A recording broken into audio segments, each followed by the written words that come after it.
Liberal financier George Soros has bought a major stake in the U.S. second-largest radio company and could gain effective control of more than 220 stations across the country, the New York Post reported on Wednesday. Soros Fund Management purchased $400 million of debt owed by Au-Dacity Media Group during its bankruptcy process, the newspaper reported, citing court filings. The billionaire bought the debt at roughly 50 cents on the dollar from a hedge fund, H.G. Vora.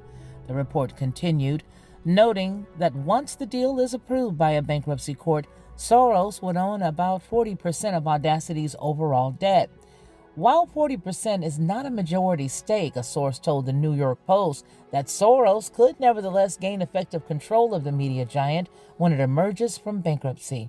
Au-Dacity owns 227 music, sports, and talk radio stations in 45 U.S. states. The company also owns CBS Radio, which operates 11 news stations, including San Francisco's KCBS and New York's WCBS.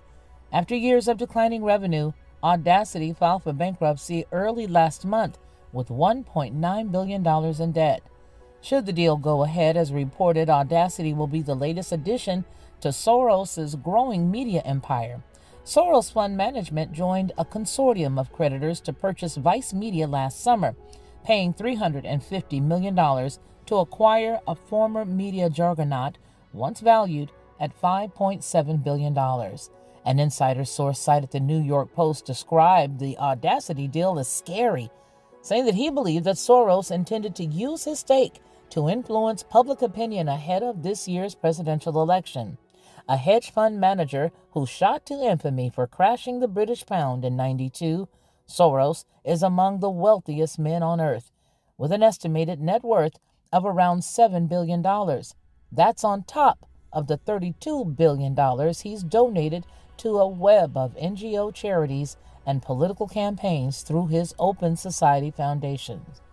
Soros is an advocate for mass immigration to Western countries, European federalism, and economic and political liberalism. He was the largest donor of the 2022 U.S. midterm election season, funneling $128 million to Democratic candidates and organizations, as well as direct donations to candidates and activist groups.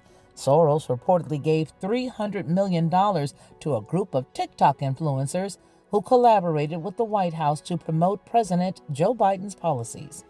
The Open Society Foundation announced last year that Soros, who is 93 years old, would step down from the helm of his organization and hand control to his 38-year-old son, Alex. For Headlines with a Voice, this has been the Lockhart News Brief.